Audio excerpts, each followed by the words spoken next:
tatanungin ninyo, ano naman ang binayolate niya? Nagsalita lang siya ng ganun. Ano nang binayolate niya sa ating saligang batas? Aba, maliwanag.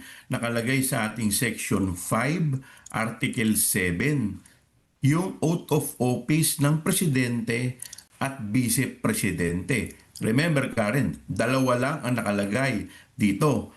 Presidente, vice president, or acting president. Sila lang ang may oath of office na ganito na nakalagay, nakapaloob sa ating saligang batas. At ang sinasabi doon, that they will execute the law. Eh yung pagbabanta ba, pag-execute ba yan ng law? Mm. Ang linaw-linaw eh. O ano pa? Betrayal of public trust.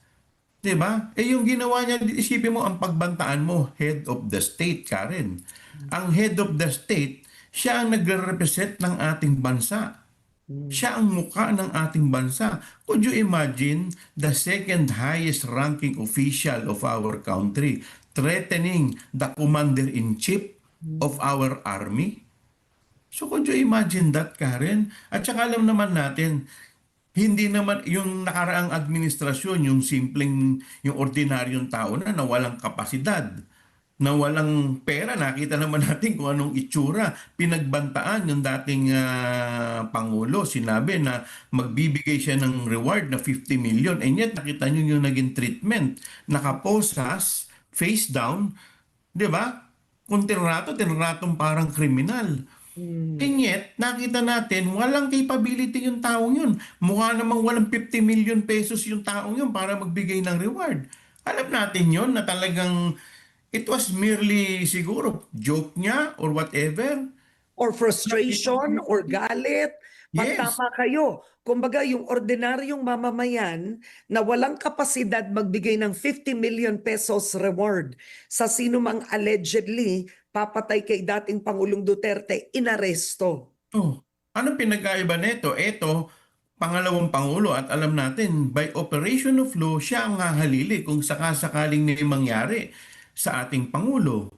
Pangalawa, lahat ng threat sa ating pangulo, Karen, we have to remember, that is a national security concern. Hindi ito po pwedeng baliwalain. Hindi kailangan iutos ng presidente, hindi kailangan iutos ng kahit sino man. Automatic yan, dapat iniimbestigahan yan kahit na simpleng pagbabanta lamang. Much more kung alam natin yung magbabanta ay may kapasidad. Makikita naman natin ang record, Karen, ng pamilya ng ating Vice Presidente. Asan ngayon ang kanyang ama? Ano ang kasong kinakaharap ng kanyang ama? EJK. So, lahat ito titignan mo. Karen, so far sa nakikita ko, maliwanag ang video, nasa video ang pagbabanta. Nasa record ang findings. Anong sagot ng depensa?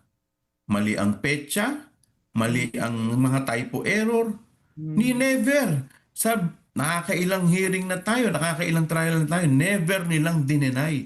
In fact, ang sinasabi pa nila, nagpapalusot pa sila. Ito kaya sinabi to dahil, so never nilang dinenay na ito'y binanggit at sinabi. Well, Senator Judge Mig Zubiri asked the question to one of the defense lawyers. Tinanong ni Senator Mig Zubiri, nagkaroon ba ng pagkakataon na dininay ito ni Vice President Duterte o sinabing biro lang?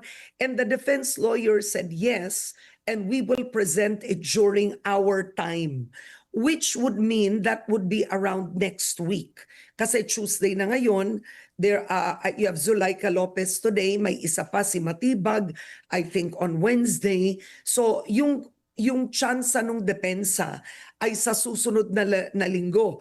Our reporter said most likely sa Lunes. Well, tingnan natin kung anong kanila magiging tugon dito. But kung makikita mo talaga yung mga series, di ba? Meron pa yung pupugutan ng ulo, di ba? Makita mo yung mga itatapon sa West Philippine Sea. Ito mga salitang to, ito po ba, Karen, tanong ko sa inyo, sa mga kababayan natin, ito ba dapat ang inaasal ng pangalawang pangulo ng ating Republika ng Pilipinas? So siguro ang tanong yan ang ordinaryong mamamayan, maganda sagutin nyo to. siguro yung mga sumusuporta kay Duterte sasabihin, hinayaan nyo nga yan nung 6 na taon eh.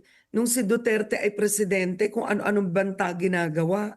Tapos wala namang nagsampa ng impeachment, hindi naman siya natanggal dahil doon. Diba? Tinanggap ng Pilipino yun noon. So it doesn't make it right, definitely.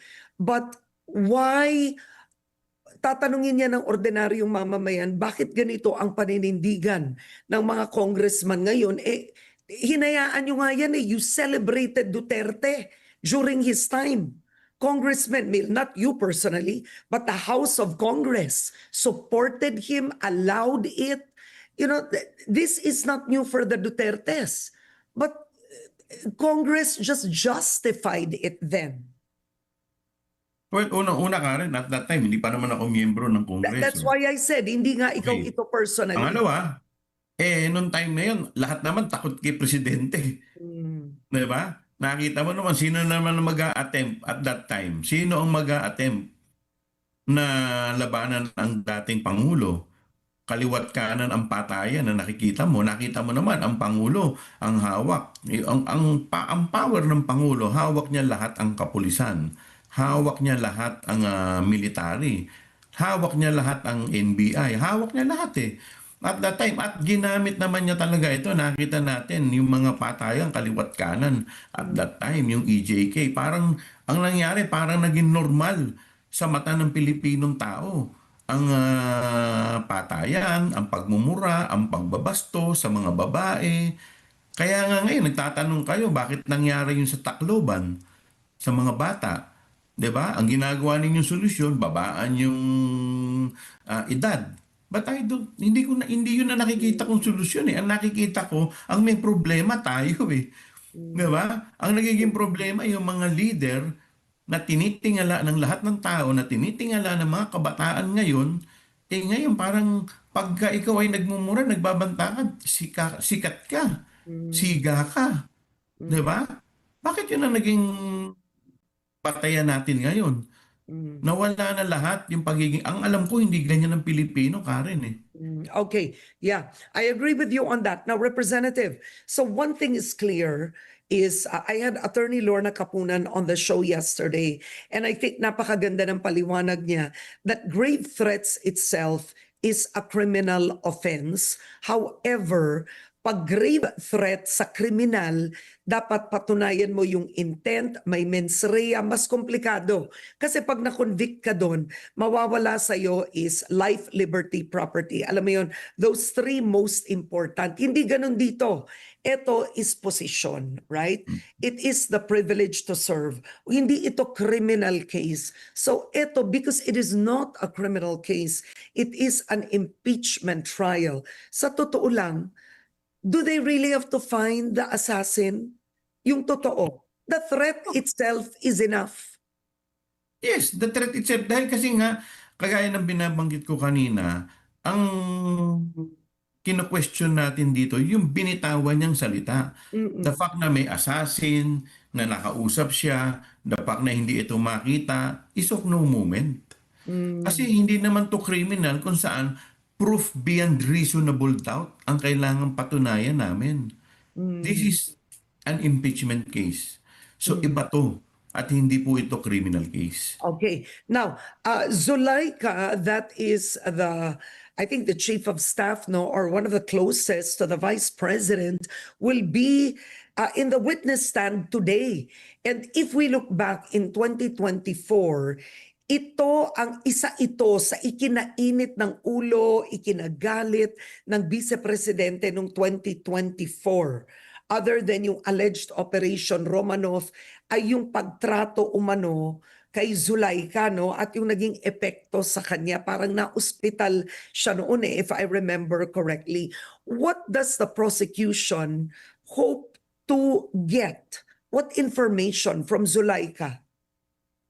Karen, I cannot divulge that. Okay. Because that is a legal strategy. Mababasa kami pagka sinabi niyan kung anong mangyayari.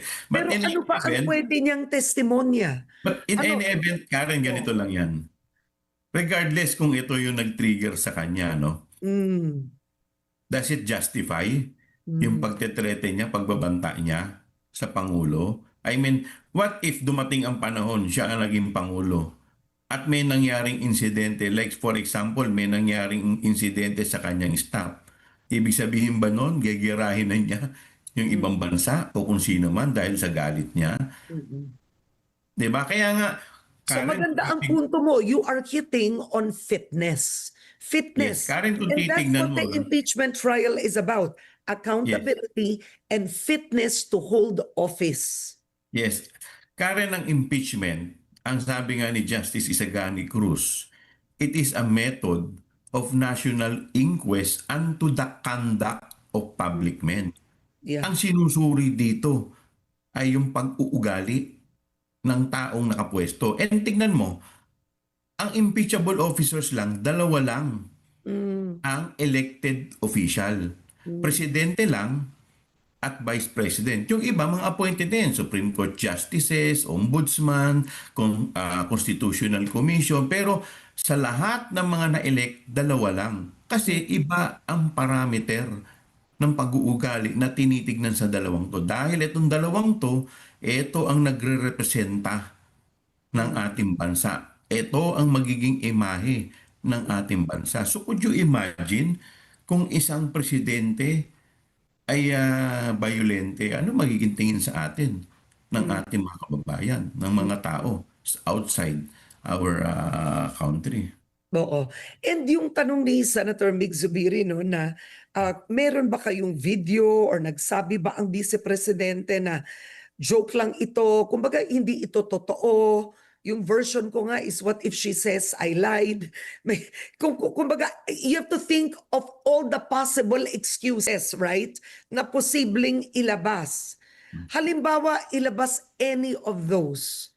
Will it matter at any point if a person says, I did not mean it, I did not act on it, I was just psychologically, alam mo yun, let's say, not well at that time? Kumbaga, think of all the possible excuses, Representative Chua. Will it matter?